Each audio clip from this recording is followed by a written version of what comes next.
Eu estava na cozinha preparando café quando ouvi a porta da frente se abrir, com aquele rangido característico que eu sempre pedia para Mateus consertar. Mas Mateus não estava mais aqui. Pelo menos era o que todos pensavam. O que vi pela fresta da porta me fez segurar a respiração. Minha nora Clarissa estava guardando algo dentro da bolsa, algo que tirou do meu criado mudo, seus movimentos rápidos e furtivos como os de alguém que não quer ser pego. E então, ela olhou diretamente para o café que havia preparado para mim. Aquele mesmo café que eu tomava todas as manhãs e que sempre me deixava com aquela névoa estranha na cabeça. Foi naquele momento que entendi que algo não batia. Algo muito, muito errado estava acontecendo bem debaixo do meu nariz. Antes de continuar, me conta nos comentários de qual cidade você está acompanhando essa história e se já passou por algo parecido. E não esquece de curtir para não perder histórias como essa. O dia havia começado com chuva. Uma daquelas chuvas finas de São Paulo que parecem não ter fim, que molham devagar, mas com persistência, como se o céu também estivesse chorando. Era 15 de março, uma quinta-feira que jamais vou esquecer. O dia em que enterrei meu filho Mateus. Ou pelo menos, o dia em que achei que o havia enterrado. Meu nome é Márcia, tenho 62 anos, e até aquele momento eu achava que conhecia minha vida. Achava que conhecia meus filhos. Achava que entendia o que significa família. Como eu estava enganada. A capela do cemitério estava cheia, o que não me surpreendeu. Mateus sempre foi querido por todos. Meu filho mais velho, 38 anos, analista financeiro numa empresa grande da Faria Lima. Sempre foi o certinho, o responsável, aquele em quem eu podia confiar de olhos fechados. Diferente do Ricardo, meu caçula de 35 anos, que sempre foi mais, digamos, impulsivo. Eu estava sentada na primeira fileira, ainda sem acreditar que aquilo estava acontecendo. Um ataque cardíaco fulminante, disseram os médicos. Apenas 38 anos e um coração que simplesmente parou. Sem aviso, sem histórico, sem nada que pudesse ter me preparado para aquilo. Mãe, a senhora precisa assinar alguns papéis depois do funeral. Ricardo sussurrou ao meu lado, sua mão no meu ombro num gesto que deveria ser reconfortante, mas que de alguma forma me deixou desconfortável. É só burocracia, nada demais. Vou cuidar de tudo. Eu apenas assenti, incapaz de formar palavras. Minha garganta estava fechada, meus olhos ardiam de tanto chorar. Clarissa, a esposa de Ricardo, estava do outro lado, segurando minha mão com uma força que parecia excessiva. Dona Márcia, preparei um chá especial para a senhora tomar quando chegarmos em casa. Ela disse, sua voz docemente preocupada. Vai ajudar a senhora a descansar. A senhora precisa de forças. Forças. Como se existisse força suficiente no mundo para lidar com a perda de um filho. O funeral foi um borrão. Pessoas se aproximavam, diziam coisas que eu não conseguia processar. Abraços que eu não sentia. Palavras de conforto que não confortavam nada. Mas uma coisa eu notei. Mesmo na minha névoa de dor, Ricardo e Clarissa estavam organizando tudo com uma eficiência quase empresarial. Não se preocupe, mãe, Ricardo repetia. Eu cuido de tudo. A senhora só precisa descansar. E Clarissa estava sempre ali, com aquele sorriso gentil, oferecendo chás, remédios para dormir, atenção constante. Na época, eu pensei que era bondade. Como eu era ingênua. Voltamos para minha casa em Pinheiros depois do funeral. A casa onde criei meus 2 filhos sozinha, depois que meu marido faleceu há 15 anos. 3 quartos, um jardim pequeno, mas bem cuidado, numa rua tranquila. Mateus sempre dizia que eu deveria vender e comprar um apartamento menor, mais fácil de cuidar. Mas aquela casa tinha memórias, tinha vida. Mãe, a senhora devia deixar a gente ficar aqui uns dias, Ricardo sugeriu, enquanto Clarissa preparava o tal chá na cozinha. Para cuidar da senhora. A senhora não devia ficar sozinha nesse momento. Parecia razoável, parecia até carinhoso. Então eu concordei. Naquela noite, tomei o chá que Clarissa preparou. E também as 2 pílulas brancas que ela disse que o médico havia receitado para a ansiedade. São naturais, dona Márcia, ela garantiu com aquele sorriso, só para ajudar a senhora a dormir. Dormi. Dormi pesado, com sonhos confusos, E acordei na manhã seguinte com a cabeça pesada, como se estivesse envolta em algodão. E assim começou a rotina dos dias seguintes. Ricardo e Clarissa se instalaram no quarto de hóspedes.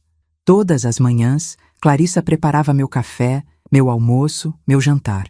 Sempre com aquele sorriso gentil. Sempre com as pílulas. Para a ansiedade, Dona Márcia. Para ajudar. E eu tomava. Porque quem questiona remédios quando está de luto? Quem pensa direito quando acabou de perder um filho? Os dias se arrastavam numa névoa estranha. Eu me sentia distante, confusa. Esquecia coisas. Perdia o fio das conversas no meio. Ricardo começou a me fazer perguntas sobre documentos, sobre contas bancárias, sobre a escritura da casa. É importante organizarmos tudo, mãe, ele dizia, para proteger a senhora, para garantir que a senhora esteja segura. Uma tarde, 3 dias após o funeral, eu estava no sofá quando ouvi Ricardo e Clarissa conversando na cozinha. Suas vozes estavam baixas, mas o silêncio da casa de luto as carregava até mim. Quanto tempo você acha que precisamos? Era a voz de Clarissa. Mais uma semana, talvez 2, Ricardo respondeu. O médico já concordou em fazer a avaliação. Com a medicação que você está dando, ela vai estar tão confusa que vai ser fácil provar a incapacidade mental. Meu coração gelou. Mas na minha confusão mental, eu não tinha certeza se havia entendido direito. Será que era paranoia? Será que o luto estava me fazendo imaginar coisas? Clarissa riu baixinho. E depois que conseguirmos a tutela, quanto tempo até podermos vender a casa? Calma, Ricardo a advertiu. Um passo de cada vez. Primeiro a declaração de incapacidade, depois a tutela, depois a venda. Tudo tem que parecer legal. Eu me levantei devagar, cambaleando até o banheiro, meu coração batendo descompassado. Mas quando cheguei lá e vi meu reflexo no espelho, aquela mulher de cabelos grisalhos e olhos confusos, eu duvidei do que havia ouvido. Será que o luto estava me deixando louca? Será que eu estava mesmo ficando incapaz? Tomei as pílulas da noite e dormi com sonhos perturbadores. Foi no 5º dia após o funeral que tudo mudou. O telefone tocou de manhã cedo, antes de Ricardo e Clarissa acordarem. Eu estava na sala, ainda de roupão, aquela névoa familiar na cabeça.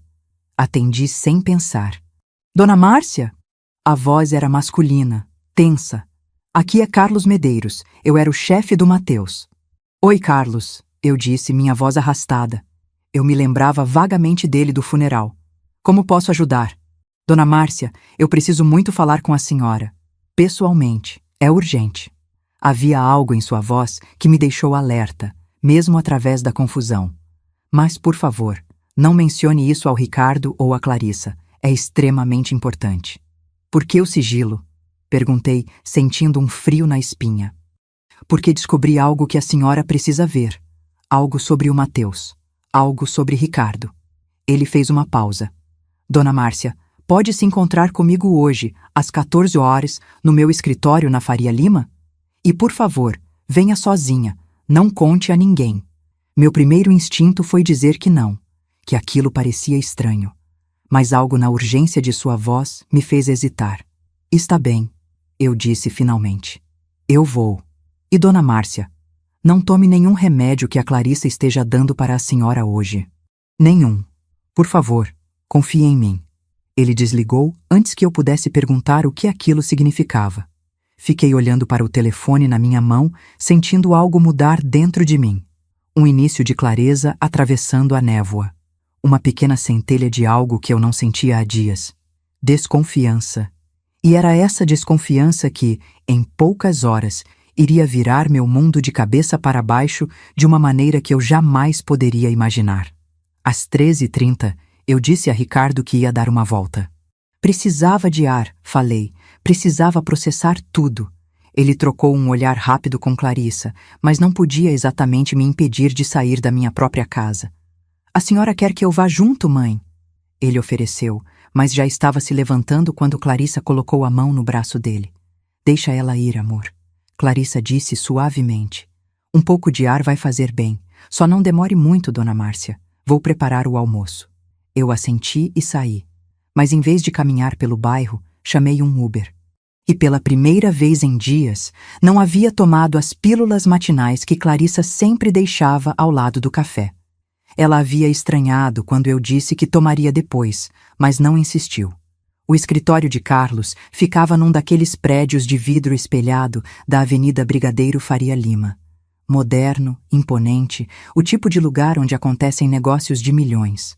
O tipo de lugar onde Mateus trabalhava. Passado.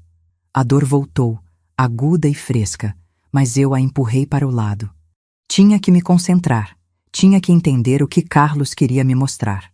A recepcionista me encaminhou diretamente para a sala dele no 15º andar.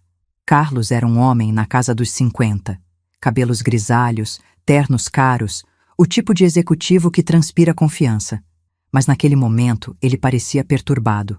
Dona Márcia, ele se levantou imediatamente quando entrei, fechando a porta atrás de mim e baixando as persianas das janelas de vidro que davam para o resto do escritório. Obrigado por vir. Por favor, sente-se.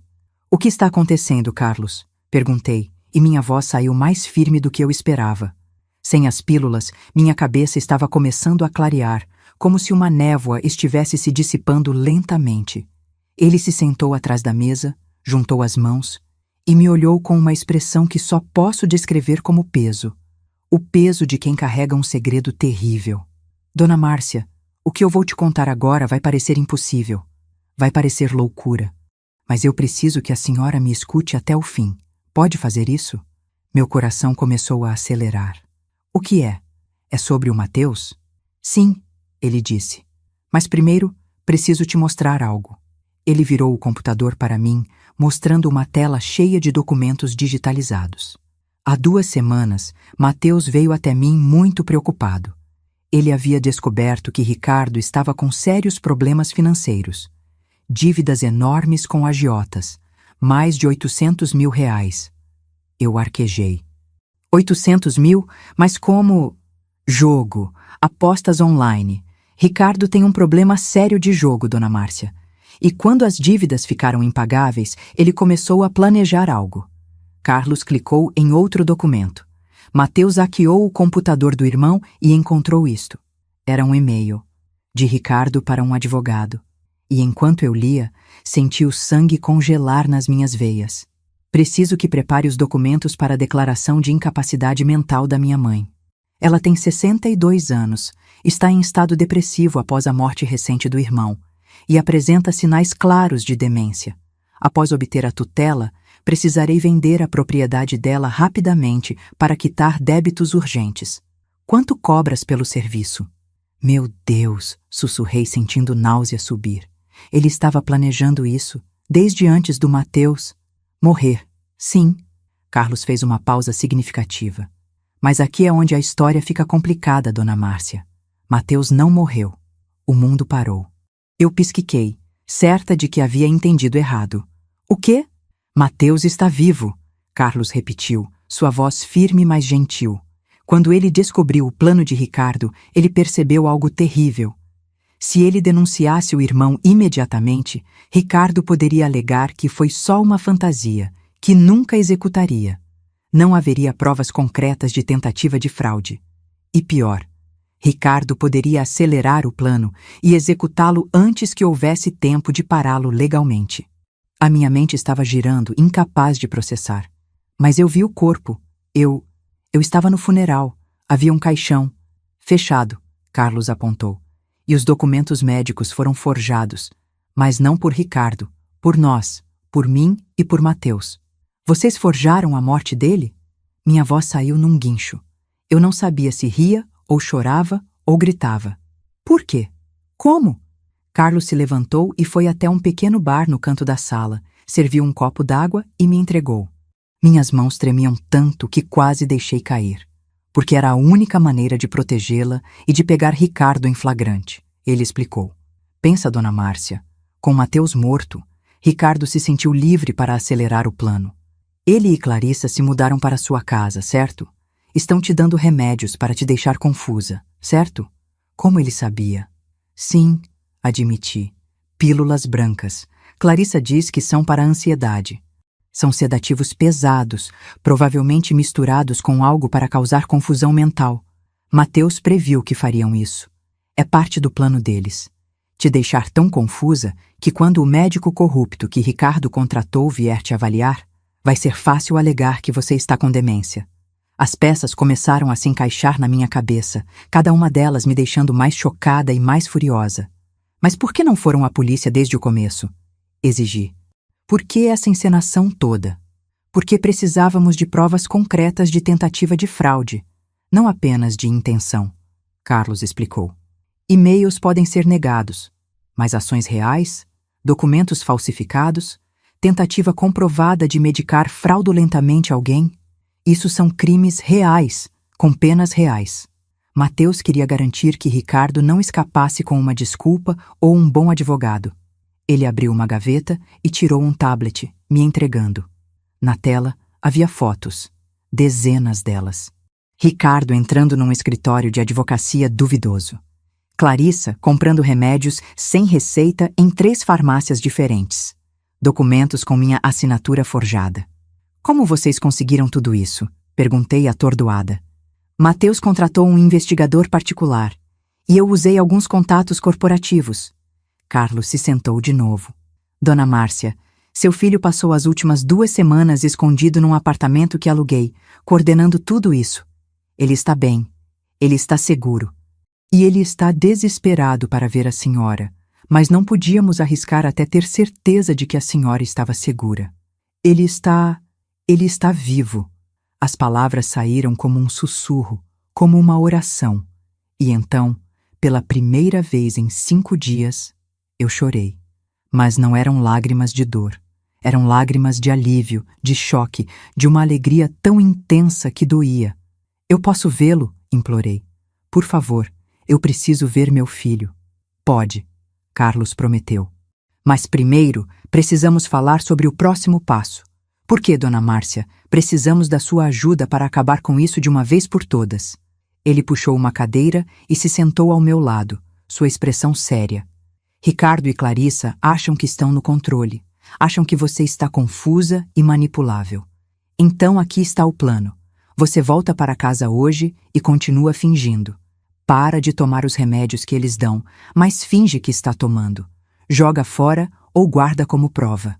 Finge confusão quando eles estão por perto, mas quando está sozinha, você documenta tudo. Documentar como?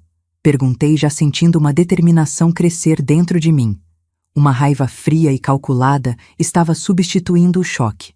Fotos de documentos, gravações de conversas, qualquer coisa que prove o que estão fazendo. Ele me entregou um celular novo. Este é para você. Já está configurado. Mateus vai te enviar instruções por mensagem. E em 3 dias vamos dar o golpe final. Qual golpe? Minha voz estava mais firme agora, mais decidida. Carlos sorriu, mas era um sorriso frio. Vamos fazer Ricardo assinar sua própria confissão sem que ele perceba. E então, vamos trazer Mateus de volta dos mortos, na frente de todo mundo, na frente da polícia. Eu deveria estar chocada, deveria estar horrorizada com a elaboração de tudo isso. Mas tudo o que eu sentia era uma determinação feroz. Meu filho mais novo havia tentado me roubar, me drogar, me declarar louca. Tudo por dinheiro, tudo por ganância. E eu ia ajudar a derrubá-lo. Mas primeiro, Carlos disse se levantando.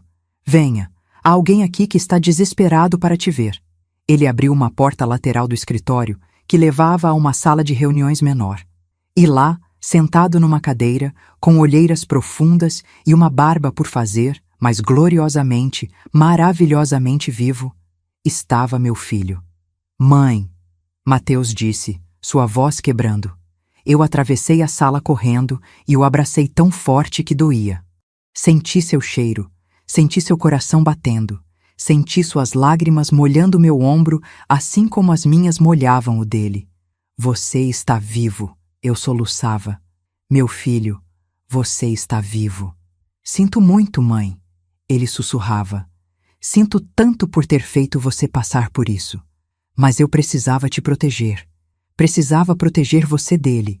Ficamos assim por longos minutos, simplesmente nos abraçando, simplesmente existindo no milagre de estarmos juntos novamente.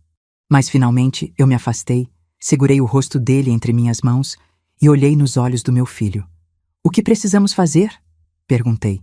E ali, naquela sala de reuniões, com meu filho que retornou dos mortos e seu chefe que arriscou tudo para ajudá-lo, começamos a planejar a queda de Ricardo. A guerra estava declarada, e desta vez eu não estava mais confusa, não estava mais fraca e definitivamente não estava mais sozinha. Ricardo e Clarissa não faziam ideia do que estava por vir. Mas logo, muito logo, iam descobrir.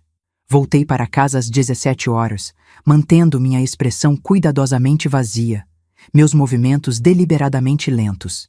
No espelho do elevador, pratiquei aquele olhar distante que Ricardo e Clarissa esperavam ver. A névoa tinha se dissipado completamente, mas eles não podiam saber disso. Clarissa estava na cozinha quando entrei, com aquele sorriso doce que agora eu via como a máscara que sempre foi. Dona Márcia estava preocupada. A senhora demorou, ela disse, já se aproximando com um copo de suco. Laranja, meu favorito. Que atenciosa. Deve estar cansada dessa caminhada. Tome, vai fazer bem. Olhei para o copo com nova compreensão. Quantas vezes eu havia bebido algo que ela preparou sem questionar? Quantas vezes ingeri drogas sem saber? Obrigada, querida, disse com voz arrastada, pegando o copo. Levei até os lábios. Fingi beber, mas mal molhei a língua. Quando ela se virou para mexer algo no fogão, despejei metade do conteúdo no vaso de planta ao lado da porta. Minha samambaia iria perdoar o sacrifício. Ricardo está no escritório resolvendo umas coisas da senhora, Clarissa comentou casualmente, mas eu capturei a tensão em sua voz. Papelada chata, sabe como é. Que filho atencioso eu tenho, murmurei, e não foi difícil injetar amargura real naquelas palavras. Mas Clarissa interpretou como a amargura do luto, não da traição. Perfeito. Subi para meu quarto com passos cuidadosos. Fechei a porta. E pela primeira vez em dias, realmente olhei ao redor. O que mais estava diferente? O que mais eles haviam mexido? Minha escrivaninha estava ligeiramente desarrumada. Gavetas que eu sempre mantinha organizadas tinham papéis fora de ordem. Meu notebook estava numa posição diferente. Eles haviam procurado algo. Ou pior, haviam encontrado. O celular que Carlos me deu vibrou no bolso. Uma mensagem de número desconhecido. Mãe, sou eu.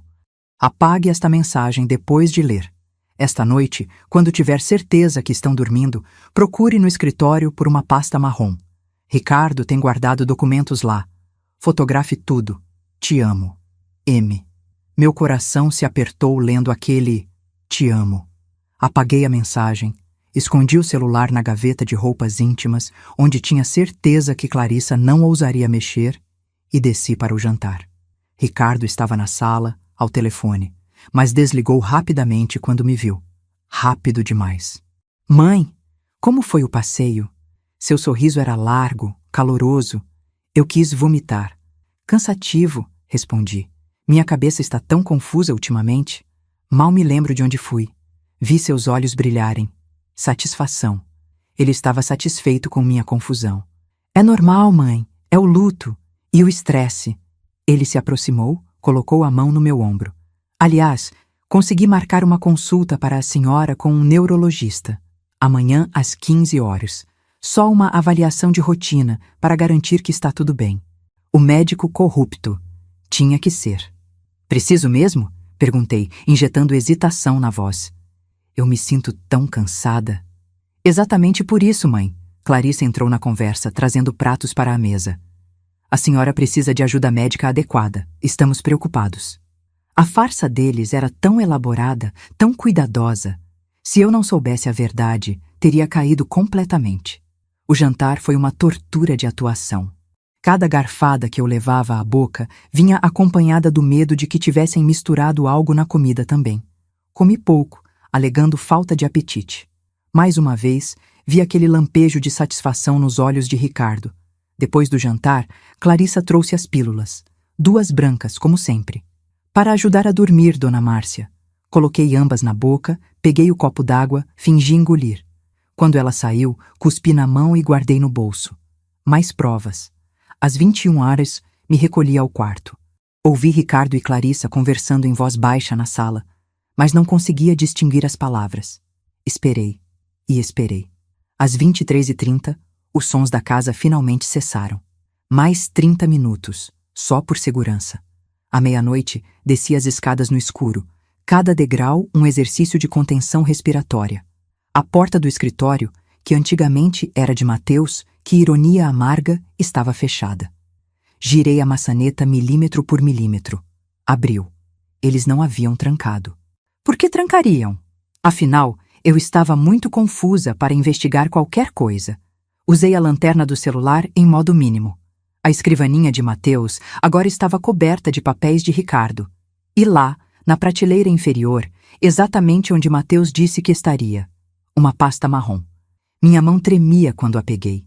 Dentro havia documentos que me fizeram engasgar. Uma proposta de venda da minha casa, já preenchida, já com data, para ser executada em 3 semanas. Um laudo médico pré-escrito declarando que eu sofria de demência senil avançada e era incapaz de gerir meus próprios assuntos, datado de amanhã. O neurologista ia apenas assinar algo já escrito. Uma procuração com minha assinatura. Falsa, óbvio, mas bem feita. Dando a Ricardo controle total sobre minhas finanças. E o pior, um plano detalhado de como me internar numa clínica de repouso em Mogi das Cruzes. Local discreto, dizia nas anotações de Ricardo. Longe de amigos. Visitação controlada. Eles iam me trancar. Iam me drogar, me declarar louca, me trancar e roubar tudo que eu tinha. Fotografei cada página com mãos trêmulas de raiva. Cada documento, cada nota, cada número de conta bancária que Ricardo havia anotado. Estava tão absorta que quase não ouvi o assoalho rangendo no corredor. Congelei. Passos. Vindo em minha direção. Rapidamente recoloquei tudo na pasta, desliguei o celular e me movi para trás da porta bem quando ela começou a abrir. Você viu meu celular? Era a voz de Clarissa sonolenta. Acho que deixei aqui quando... Ela acendeu a luz. Eu estava ali, exposta, sem como explicar minha presença. Clarissa me viu. Seus olhos se arregalaram. Mas então, algo milagroso aconteceu em meu cérebro. Anos de experiência maternal, de fingir para os filhos pequenos, de teatro improvisado, vieram à tona. Mateus? Murmurei, olhando para o nada com olhos desfocados. Mateus, você está aí? Clarissa relaxou imediatamente. Não era suspeita. Era demência. Dona Márcia, ela disse em voz baixa, condescendente. Mateus não está aqui. Vamos voltar para o quarto? Eu ouvi ele me chamando. Insisti, deixando minha voz quebrar. Ele disse que precisava me mostrar algo. Era só um sonho. Clarissa me pegou pelo braço, gentil, mas firme. A senhora estava sonâmbula. Venha, vou te levar de volta. Me deixei ser guiada, arrastando os pés, murmurando sobre Mateus. No meu quarto, Clarissa me ajudou a deitar e trouxe mais uma pílula, para ajudar a voltar a dormir. Desta vez, pressionei a língua contra o céu da boca, quando fingi engolir. Quando ela saiu, cuspi novamente. Deitada na cama no escuro, ouvi ela contar a Ricardo sobre o episódio. Ela está piorando mais rápido que pensamos. A voz de Clarissa vinha pelo corredor. Falando com fantasmas, sonâmbula. Perfeito, Ricardo respondeu. O médico vai adorar ouvir isso amanhã. Torna o laudo ainda mais crível. Eles riram. Riram da minha suposta loucura. Riram da facilidade com que estavam me destruindo. Mas eu tinha as fotos, tinha as provas. E tinha algo que eles não tinham. Um filho que realmente me amava, vivo e planejando a vingança deles. Nos dias seguintes, me tornei uma atriz melhor do que jamais pensei ser possível. Fingia confusão em momentos estratégicos. Esquecia conversas que havíamos tido minutos antes. Perguntava sobre Mateus como se ele ainda estivesse vivo. Cada performance doía, mas era necessária. E enquanto isso, eu documentava tudo. Fotografei os remédios que Clarissa me dava. Mandei para Mateus, que os fez analisar. Sedativos pesados, alguns nem aprovados para uso em idosos. Gravei conversas. O celular que Carlos me deu tinha um aplicativo de gravação que ativava com um único toque. Peguei Ricardo discutindo com um agiota ao telefone, sua voz desesperada ao negociar mais tempo para pagar. Encontrei extratos bancários que ele havia imprimido e deixado no lixo. Suas dívidas eram ainda piores do que Mateus tinha descoberto. Mais de R$1 milhão agora. Cassinos online, apostas esportivas, até empréstimos com agiotas que cobravam juros de 15% ao mês. Ele estava desesperado, e pessoas desesperadas fazem coisas terríveis. Na véspera da consulta com o neurologista, Mateus me mandou mensagem. Mãe, amanhã é o dia. Vá à consulta. Deixe o médico fazer as perguntas. Grave tudo. Agimos no dia seguinte. Te amo. Aguenta firme. Mal dormi naquela noite. Não por causa das pílulas que não tomei, mas pela antecipação. No dia seguinte, o consultório do Dr. Henrique Silva era em Perdizes, num prédio comercial velho. Nada como os consultórios médicos bem estabelecidos que eu conhecia. Ricardo me acompanhou, atencioso, a mão sempre no meu ombro como se eu pudesse fugir. O Dr. Silva era um homem na casa dos 60, com um sorriso oleoso e olhos que evitavam contato direto. Médico de verdade? Talvez um dia, mas agora claramente vendia laudos para quem pagasse. Dona Márcia, vou fazer algumas perguntas simples, ele disse, já com uma prancheta e aquele laudo pré-escrito que eu havia fotografado. Que dia é hoje? O celular no meu bolso estava gravando. Ricardo estava sentado atrás de mim, pensando que estava supervisionando. Não sabia que estava testemunhando sua própria queda. Terça, respondi hesitante. Era quinta. E em que ano estamos? 2020. Estávamos em 2024. Quem é o presidente do Brasil? Dei um nome de presidente de uma década atrás. Vi o Dr. Silva assinando o laudo sem nem terminar as perguntas. Ricardo havia pago bem. Dona Márcia apresenta sinais claros de demência senil avançada, ele declarou, como se recitasse de cor. Recomendo fortemente tutela legal imediata e consideração de institucionalização para sua própria segurança. Obrigado, doutor, Ricardo disse, e na sua voz eu ouvi vitória. Mas a vitória dele durou apenas mais um dia, porque na manhã seguinte, Carlos Medeiros ligaria para mim, na frente de Ricardo, com uma urgência que não poderia ser ignorada. E o castelo de mentiras de Ricardo estava prestes a desmoronar sobre sua cabeça. Era sexta-feira, 22 de março, exatamente uma semana após o funeral de Mateus. Eu estava na cozinha, fingindo mexer distraidamente o café que Clarissa havia preparado, e que eu não ia beber, quando meu celular tocou. O novo, que eles não sabiam que existia, estava escondido. Mas meu celular antigo, aquele que usava normalmente, tocou alto na mesa. Ricardo e Clarissa, que estavam comendo torradas, olharam imediatamente. Quem seria tão cedo? Clarissa comentou, com aquele tom casual que era estudado demais para ser genuíno. Olhei para a tela. Carlos Medeiros. Parte do plano. É o antigo chefe do Mateus, disse, genuinamente confusa. Não era difícil fingir confusão sobre esta ligação específica. Por que ele estaria ligando? Atende, mãe, Ricardo disse, mas vi tensão em seus ombros. Alto viva, para podermos ouvir se for importante. Atendi, colocando no viva voz. Alô? Dona Márcia, bom dia. Aqui é Carlos Medeiros. Sua voz estava urgente, profissional. Sinto incomodá-la, mas precisamos que a senhora venha ao escritório hoje. É sobre os pertences e pendências do Mateus. Não pode esperar? Perguntei. Eu me sinto tão cansada. Infelizmente não, senhora. Há questões legais que precisam ser resolvidas esta semana. Documentos que precisam de sua assinatura. Uma pausa. E algumas coisas pessoais do Mateus que achei que a senhora gostaria de ter. Senti lágrimas reais me enchendo os olhos com a menção de coisas pessoais. Mesmo sabendo que era teatro, a dor ainda era genuína. Eu posso ir sim, disse. Ótimo. Às 14 horas? E Dona Márcia? Como são documentos importantes, seria bom trazer alguém da família. O Ricardo pode acompanhá-la? Vi Ricardo se endurecer. Ele não queria ir ao escritório de Mateus. Claro que não. Era o lugar onde trabalhava o filho que ele estava traindo. Mas recusar seria suspeito. Claro, Ricardo respondeu, sua voz estudadamente calma. Eu levo a mãe. Perfeito, Carlos disse. Então até às 14 horas. E Ricardo, traga um documento com foto. Vamos precisar para os registros. Desligou antes que Ricardo pudesse perguntar mais nada. Que estranho, Clarissa murmurou. Por que precisariam de documentos agora? Burocracia de empresa, imagino. Ricardo respondeu. Mas vi que suas mãos tremiam ligeiramente.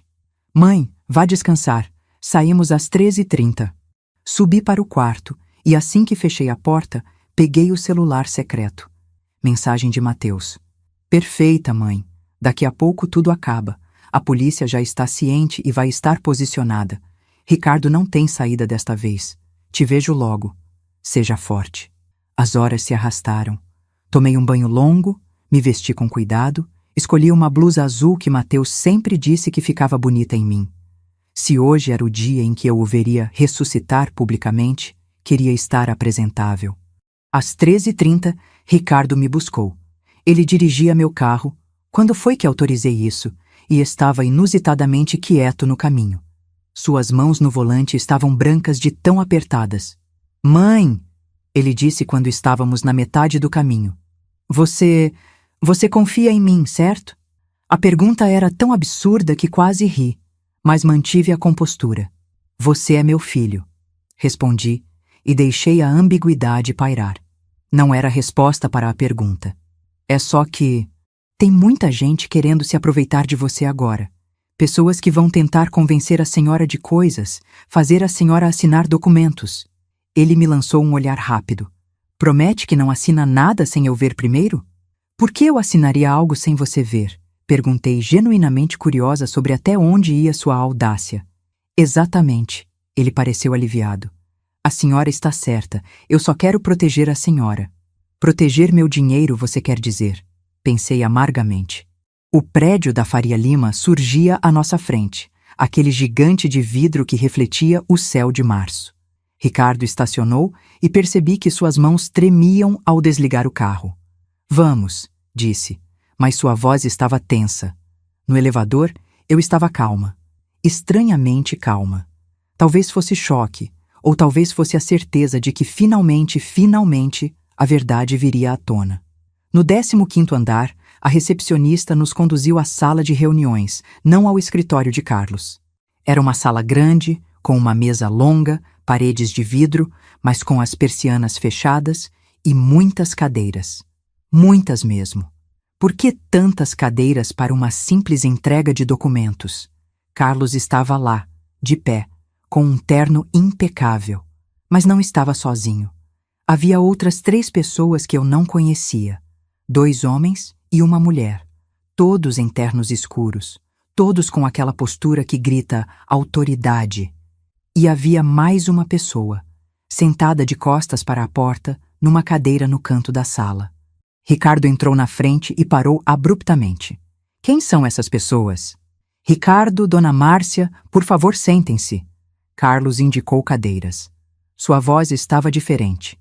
Mais dura, mais fria.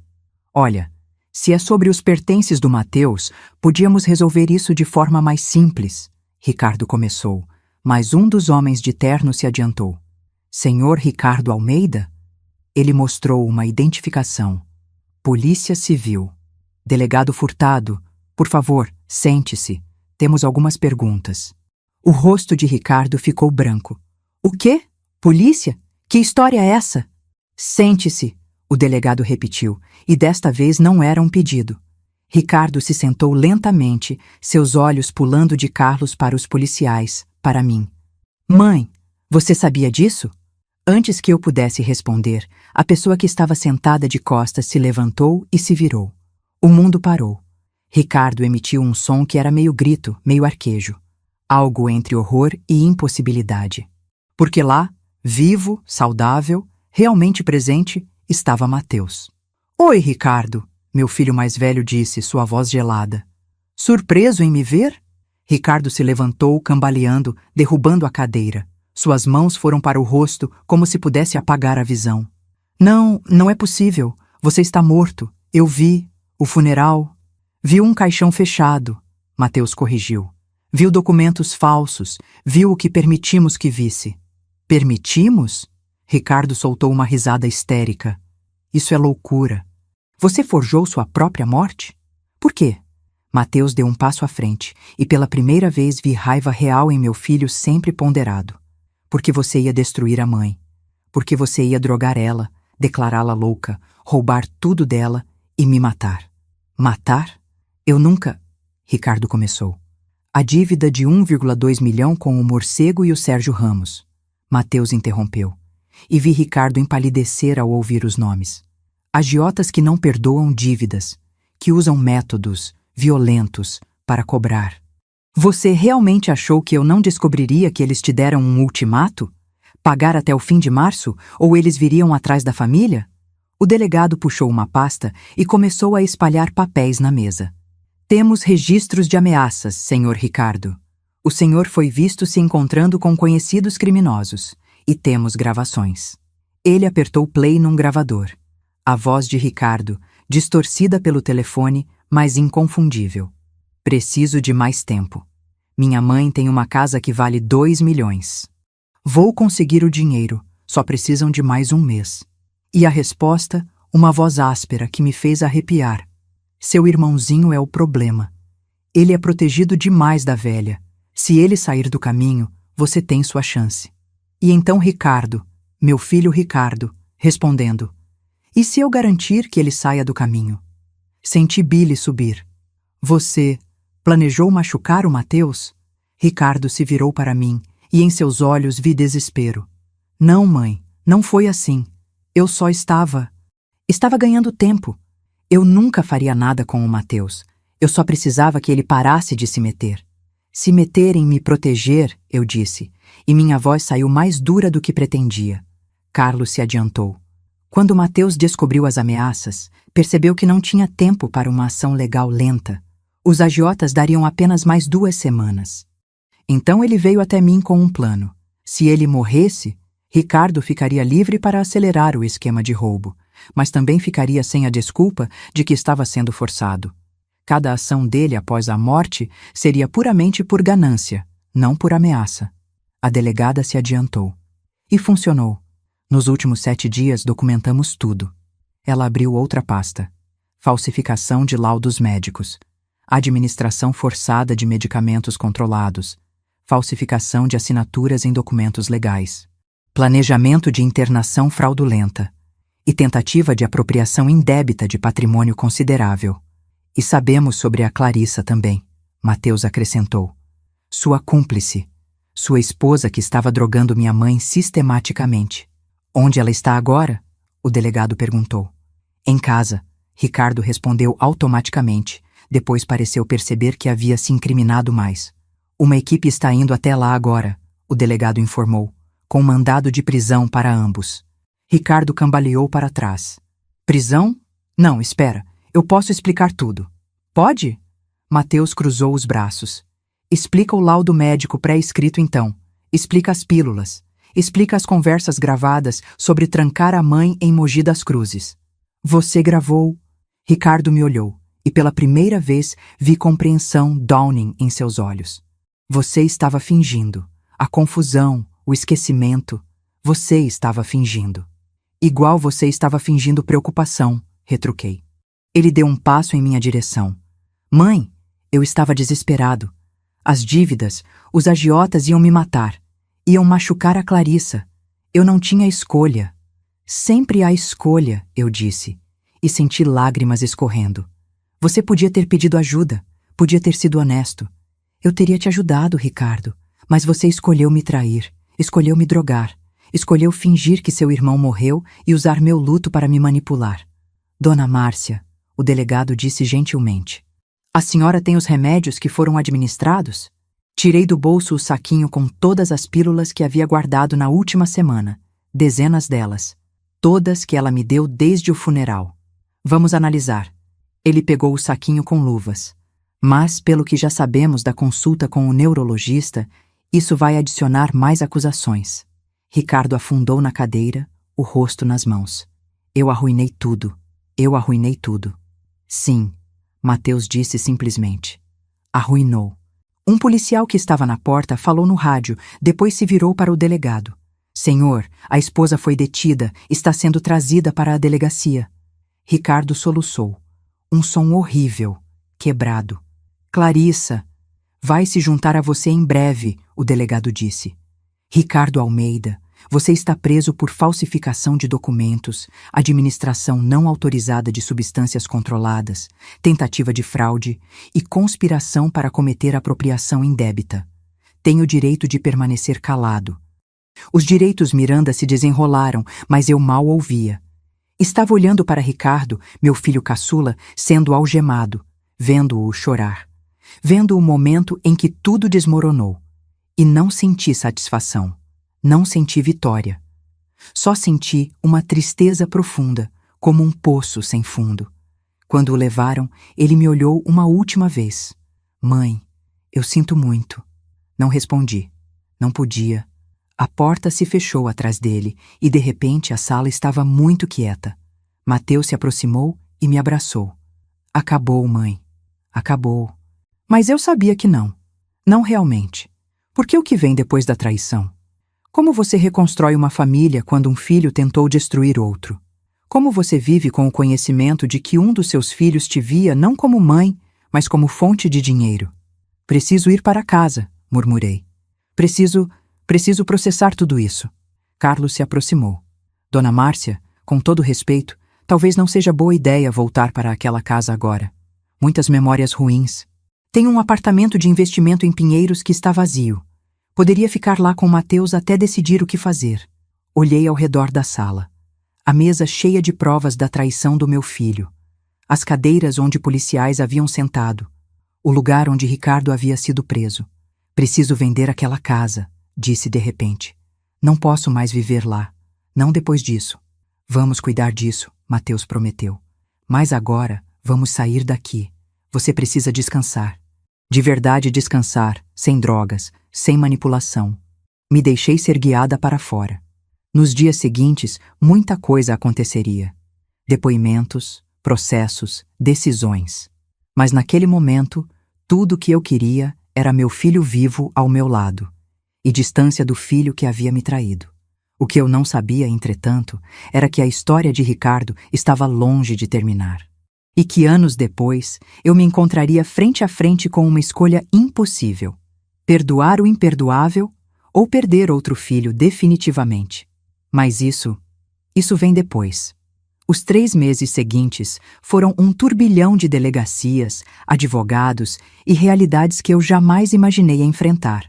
Mateus e eu nos mudamos para o apartamento que Carlos generosamente ofereceu. 2 quartos, 10º andar, vista para o parque.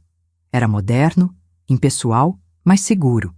E mais importante, não tinha memórias de traição impregnadas nas paredes.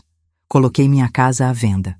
Foi uma corretora chamada Silvia quem pegou o caso, uma mulher eficiente de 40 e poucos anos que não fez perguntas sobre por que eu queria vender tão rápido.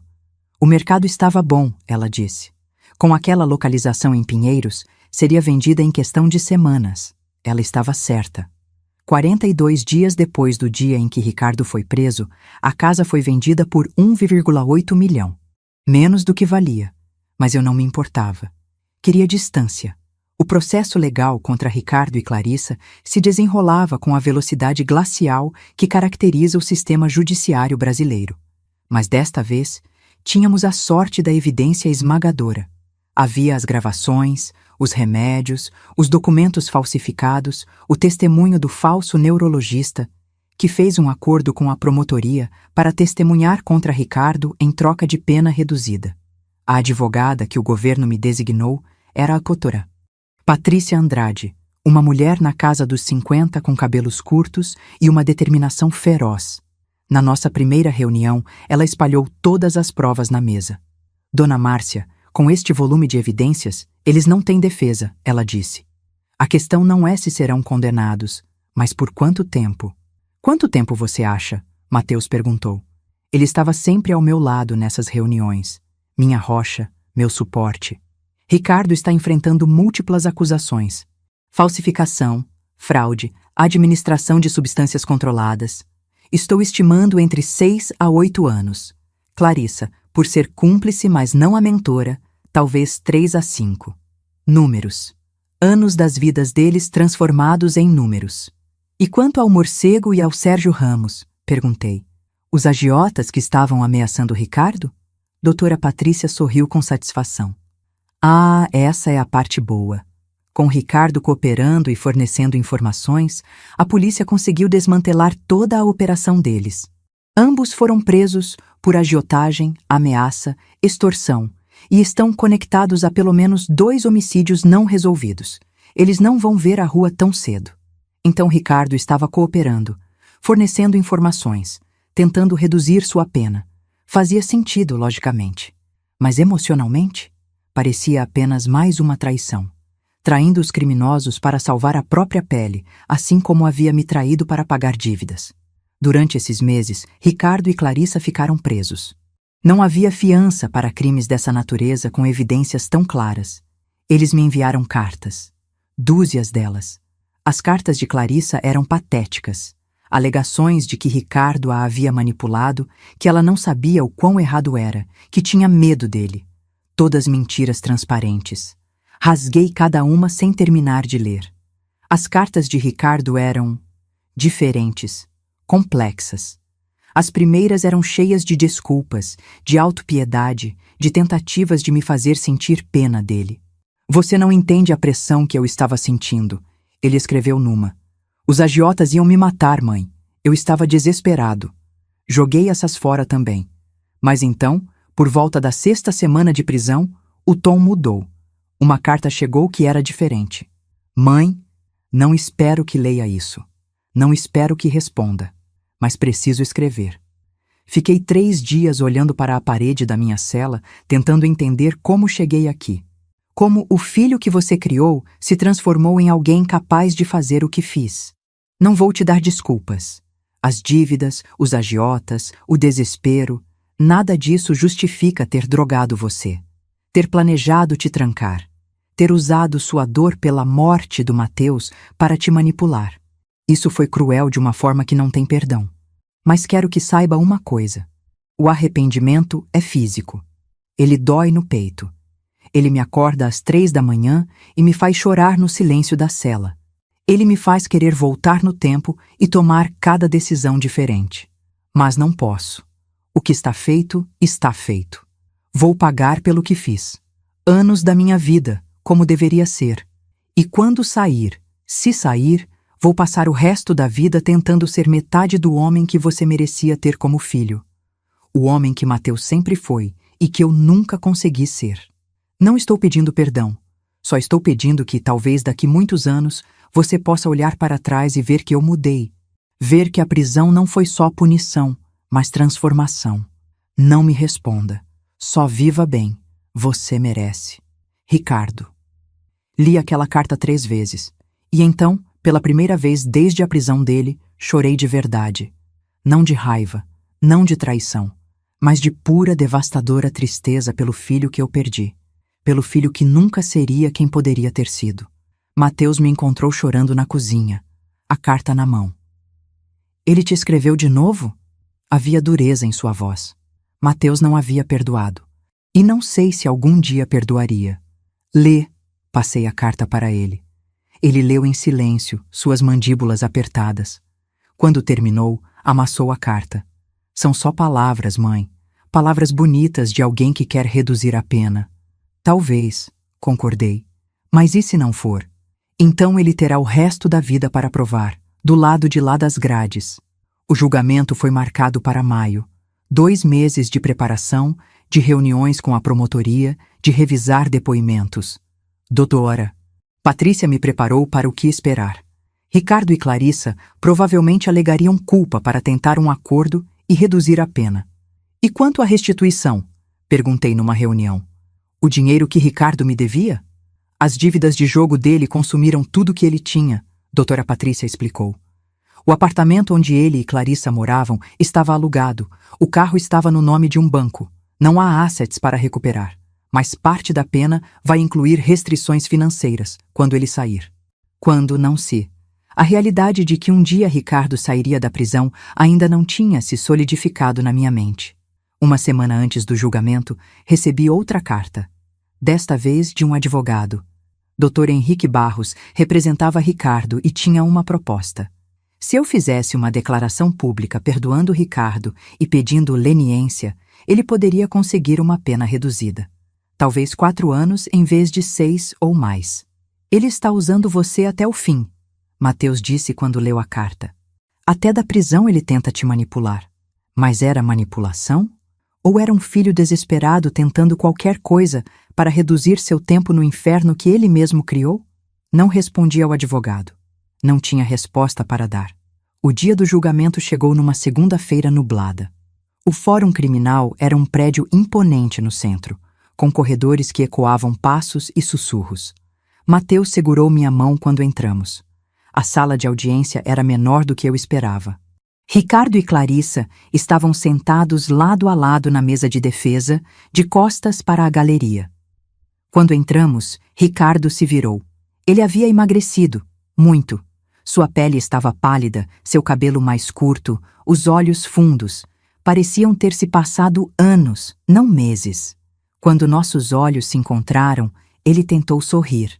Foi a coisa mais triste que já vi. Clarissa também se virou, mas seu rosto era duro, ressentido. Ela não estava quebrada como Ricardo, estava furiosa. O juiz, doutor Fernando Costa, era um homem sério na casa dos 60. Conduziu o processo com eficiência clínica. Leu as acusações. Eram muitas: falsificação, fraude, administração forçada de substâncias, tentativa de apropriação indébita, conspiração. O advogado de Ricardo se levantou. Meu cliente gostaria de declarar culpa em todas as acusações, Excelência, e pede a leniência da Corte, considerando sua cooperação com as autoridades no desmantelamento de uma operação criminosa de agiotagem. A advogada de Clarissa fez o mesmo, ambos culpados, sem julgamento, apenas sentenciamento. Dona Márcia Almeida está presente? O juiz perguntou. Doutora Patrícia me cutucou. Levantei. A senhora gostaria de fazer uma declaração de impacto da vítima? Não havia preparado nada, mas de repente palavras vieram. Sim, Excelência. Minha voz tremeu, mas continuei. Meu filho Ricardo tentou me destruir, me drogar, me trancar, roubar tudo que tenho.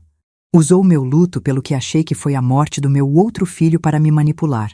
E faria pior se não fosse impedido. Pausa. Respiração. Mas ele também é meu filho.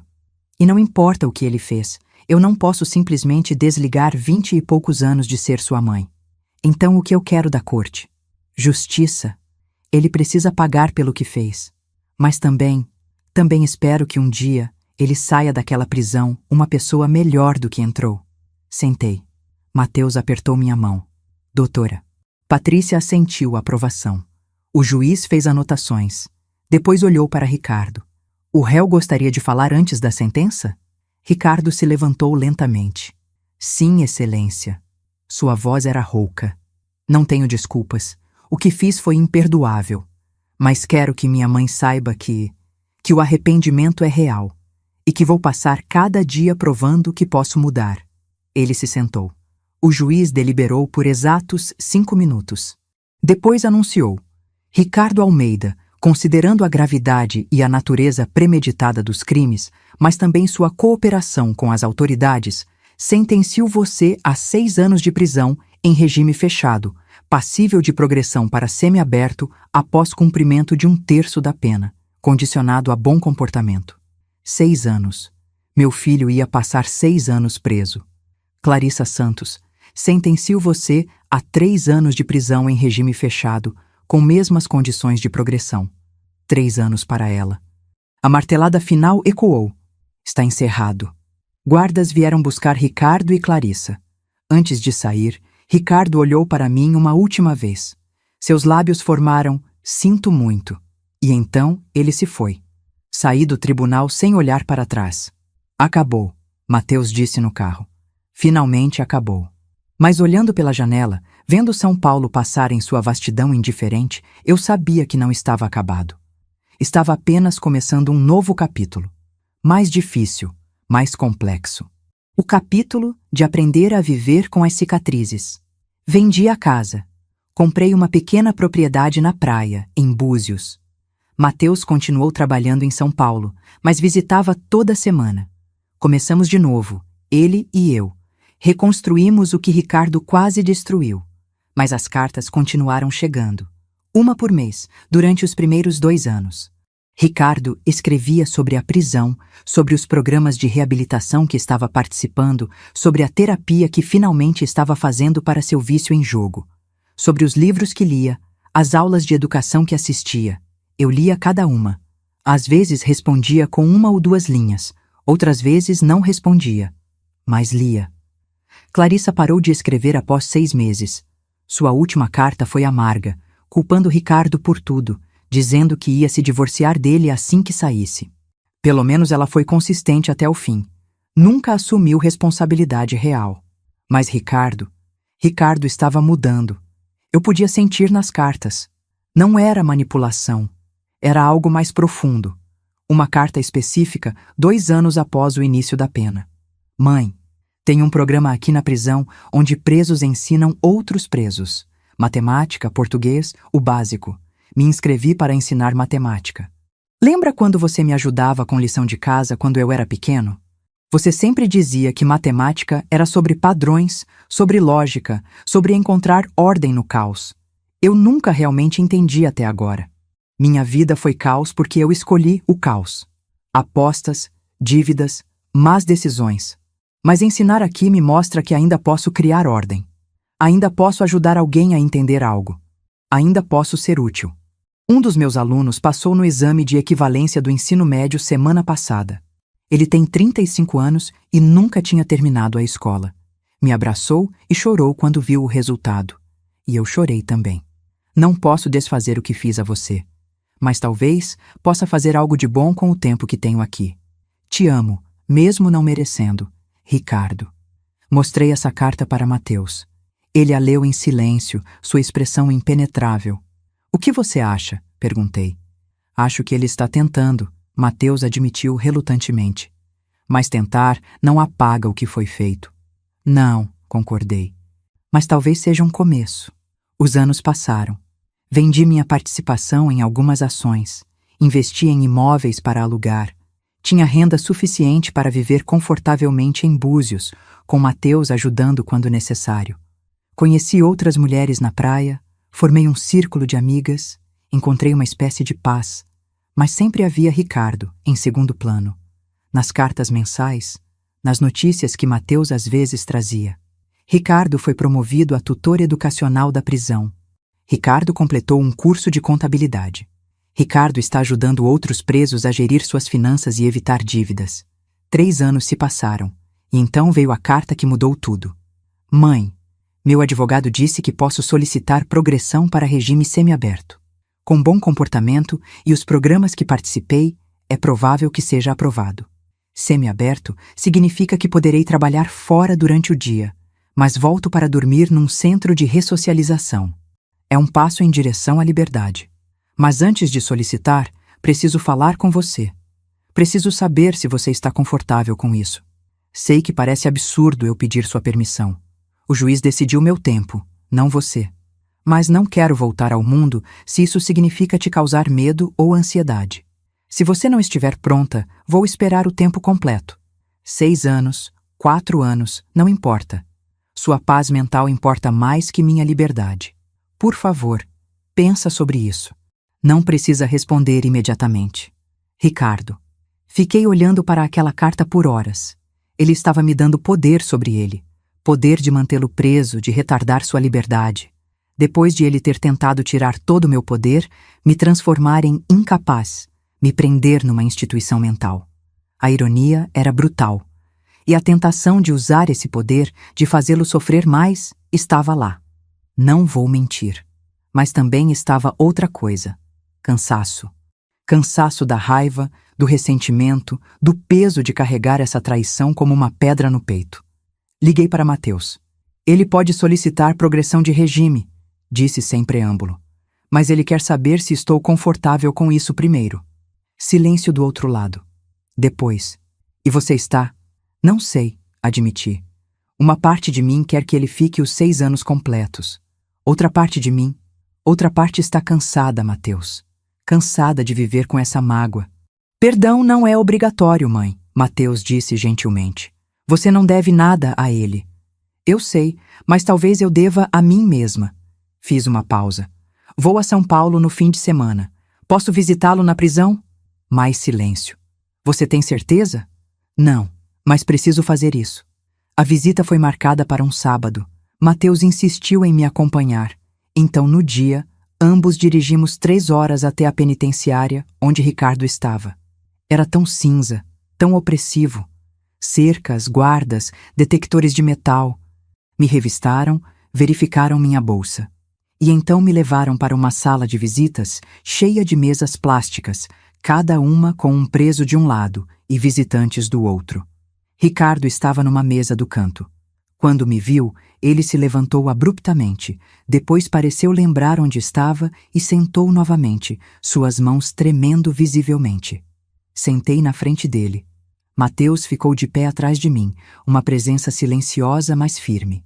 Oi, mãe, Ricardo disse, e sua voz quebrou na última sílaba. Oi, Ricardo.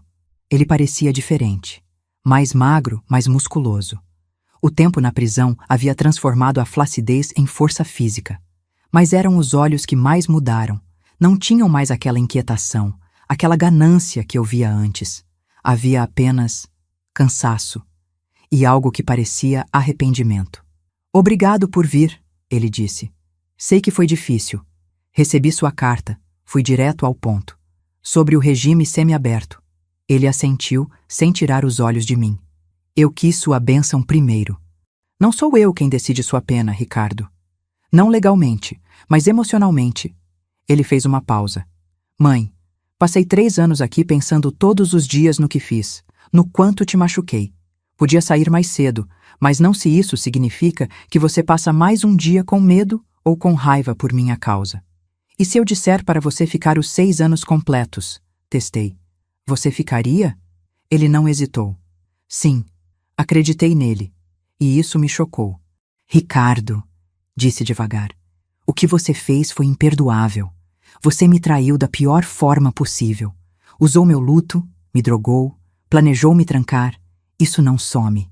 Isso não se apaga. Ele fechou os olhos, lágrimas escorrendo. Eu sei.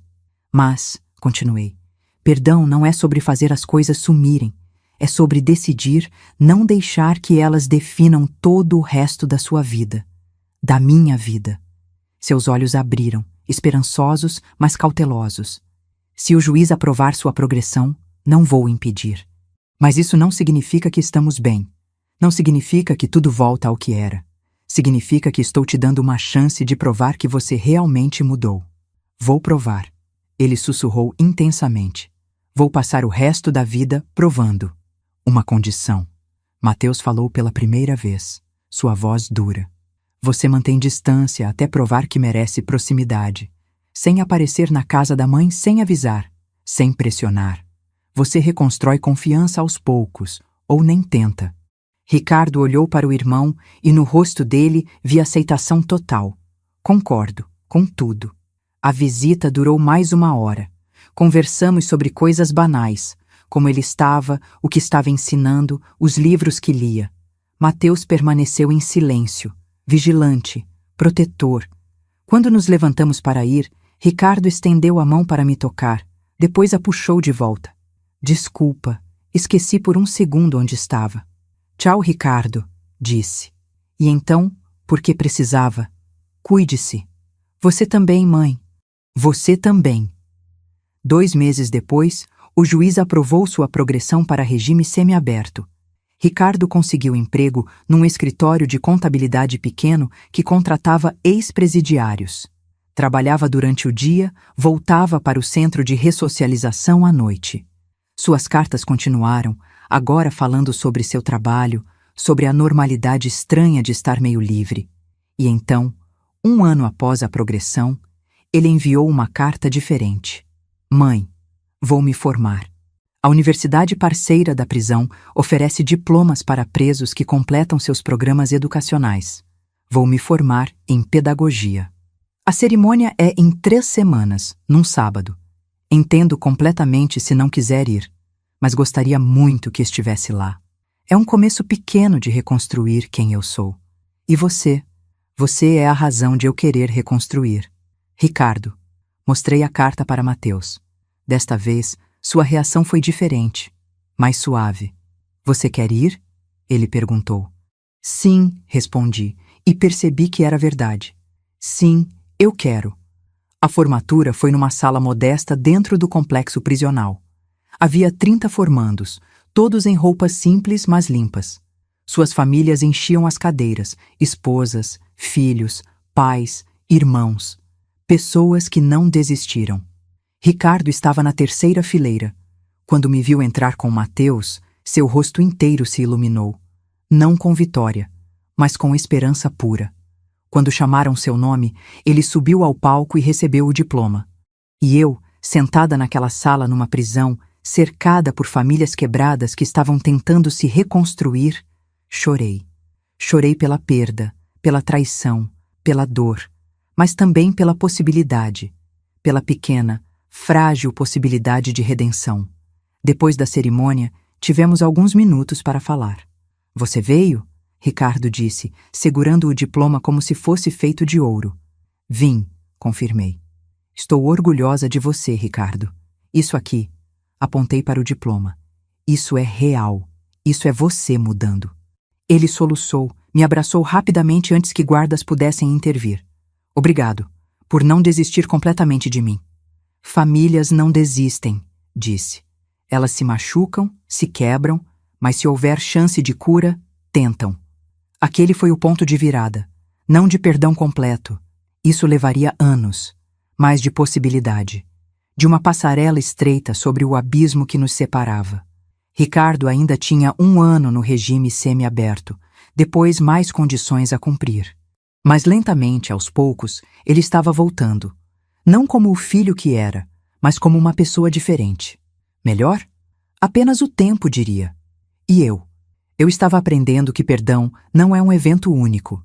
É uma série de escolhas pequenas, diárias, de optar pela paz em vez da raiva. Era difícil. Deus, como era difícil. Mas era possível. E por agora, possível era suficiente. 2 anos se passaram desde aquela formatura. Ricardo cumpriu o regime semiaberto, depois progrediu para aberto. Agora vivia em seu próprio apartamento pequeno em Osasco. Trabalhava full-time como contador e, aos sábados, voluntariava ensinando matemática financeira para jovens em situação de risco. Nossas interações eram cautelosas, espaçadas, mas reais. Ele me ligava 1 vez por semana, sempre perguntando se era um bom momento, sempre respeitoso dos limites. Visitava Búzios 1 vez a cada 2 meses, ficando num hotel, nunca assumindo que podia ficar na minha casa. Mateus ainda mantinha distância. Eles eram educados quando se encontravam, mas a ferida entre os irmãos era profunda demais para a cura rápida. Talvez nunca cicatrizasse completamente, mas pelo menos não estava mais sangrando. Clarissa saiu da prisão 6 meses após Ricardo, divorciou-se dele por mensagem através de um advogado e desapareceu.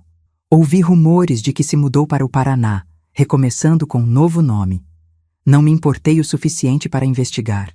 Foi numa tarde de julho, 2 anos após a progressão de regime de Ricardo, que aconteceu o momento que mudou tudo definitivamente. Eu estava caminhando na praia, minha rotina diária, quando vi uma mulher mais ou menos da minha idade sentada na areia, olhando para o mar. Algo em sua postura me atraiu. Solidão, talvez. Ou reconhecimento de outra alma que havia sofrido. Posso sentar? Perguntei. Ela olhou para cima, sorriu com aquele sorriso cansado de quem conhece dor. Por favor. Nos apresentamos. Seu nome era Amália, 65 anos, viúva há 3 anos. Conversamos sobre trivialidades primeiro. O tempo, a beleza de Búzios, o preço dos peixes no mercado. Mas então, como às vezes acontece entre estranhos, a conversa se aprofundou. Você tem filhos? Ela perguntou. 2, respondi. Mateus e Ricardo. Algo em seu tom me fez olhá-la mais atentamente. Eu tinha 3. Agora tenho 2. Ou talvez tenha 3. Não sei mais como contar. O que aconteceu? Ela suspirou. Meu filho do meio, Paulo, roubou R$ 400.000 que meu marido tinha deixado para os três dividirem. Falsificou o testamento, subornaram funcionários do cartório. Quando descobrimos, ele já havia gastado tudo: cassinos, festas, mulheres. Senti meu estômago apertar. Quando foi isso? Há 5 anos. Foi preso, cumpriu 3 anos. Saiu há 2. E agora? Agora ele mora em Búzios também, a umas 5 quadras daqui. Ela deu uma risada sem humor. Pequena cidade, não é? Não pode evitar esbarrar às vezes. Você fala com ele? Agora sim, mas levei tempo, muito tempo. Ela me olhou. Por que pergunta? Você tem uma história parecida? E então, talvez porque ela era estranha, talvez porque era seguro, eu contei tudo. Ricardo, as drogas, a morte forjada de Mateus, a prisão, as cartas, a lenta, dolorosa reconstrução. Amália ouviu tudo em silêncio. Quando terminei, ela apenas assentiu. Então você entende. Entendo o quê? O peso.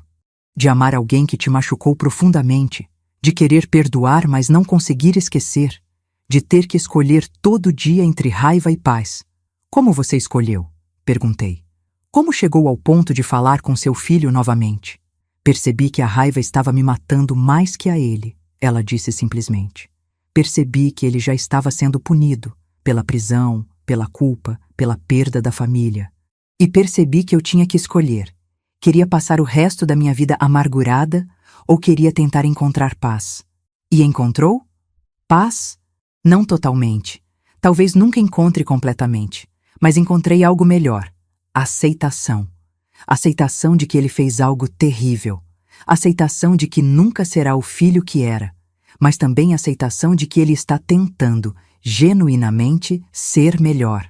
Ficamos sentadas em silêncio por um tempo, ouvindo as ondas.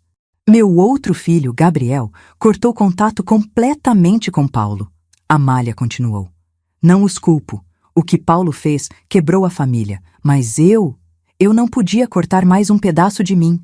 Já perdi meu marido, não podia perder outro filho, mesmo que seja um filho falho e quebrado. Seu filho mais velho fala com Paulo? Às vezes, é tenso, superficial, mas é algo. Ela se levantou, limpando a areia das roupas. Não tem resposta certa aqui, Márcia.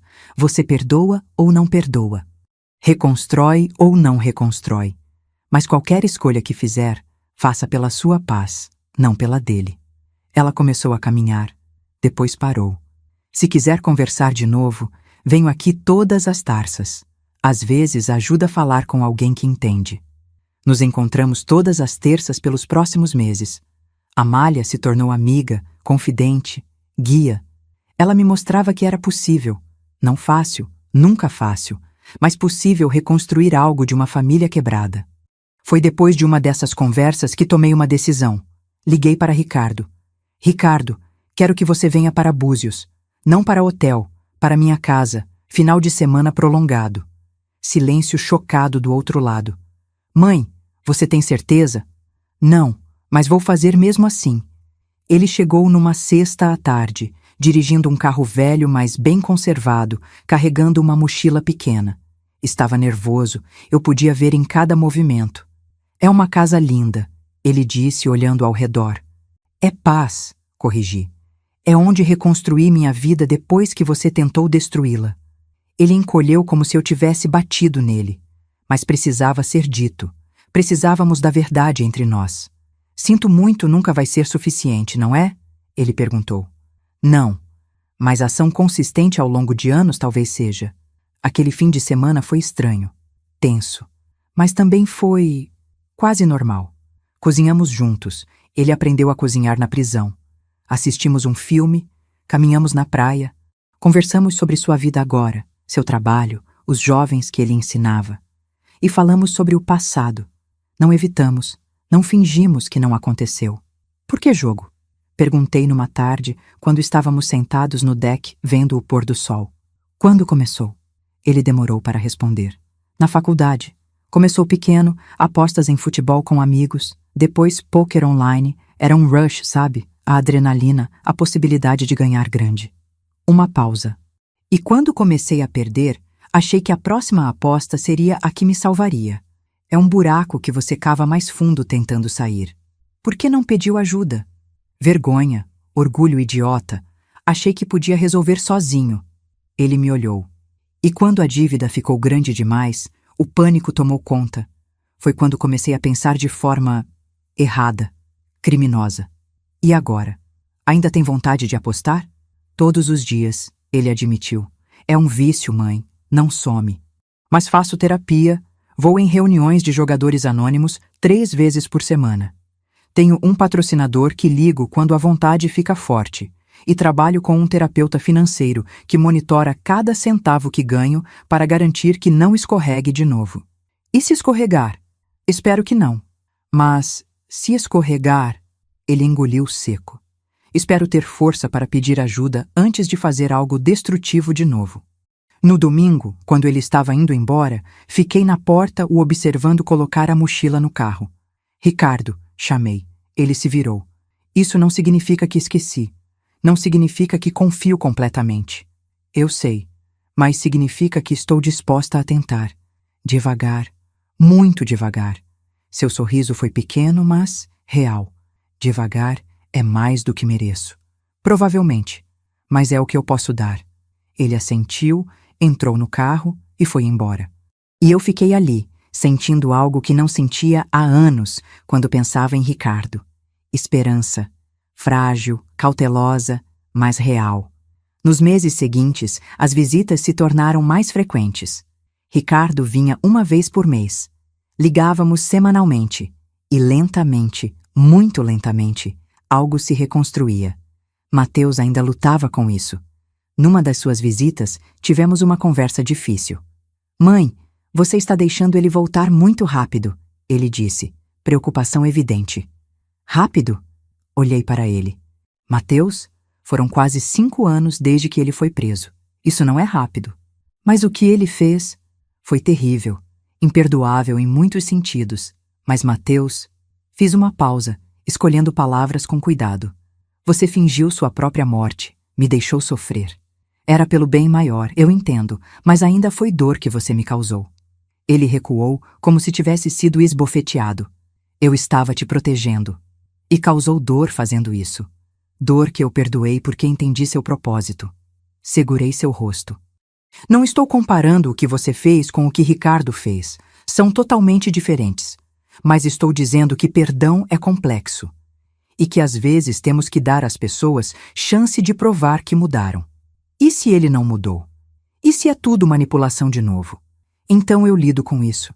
Mas não posso viver minha vida em constante suspeita. Já fiz isso. É exaustivo.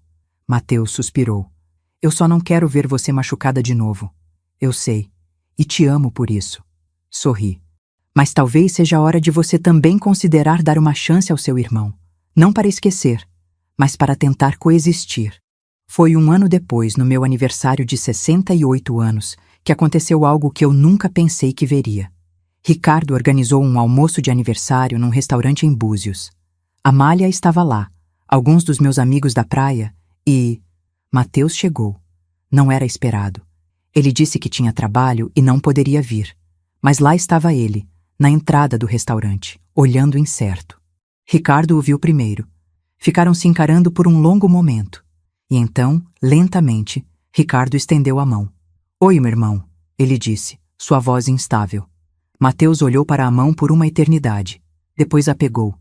Não em abraço, não em camaradagem, mas em reconhecimento. Oi, Ricardo. Não foi reconciliação, não foi perdão, mas foi um começo. E às vezes começos são tudo que precisamos. O almoço foi surpreendentemente agradável. Histórias foram contadas, risadas compartilhadas. E quando cortei o bolo, olhei ao redor da mesa, para meus 2 filhos, tão diferentes, mas ambos ali, para a Amália que entendia minha jornada, para os amigos que me apoiaram, e senti algo raro. Gratidão. Não gratidão pela traição. Nunca isso. Mas gratidão por ter sobrevivido, por ter encontrado força quando pensava não ter mais, por ter 2 filhos que, à sua maneira imperfeita, estavam tentando. No fim da tarde, quando todos estavam indo embora, Ricardo se aproximou. Mãe, obrigado por não desistir de mim. Famílias não desistem.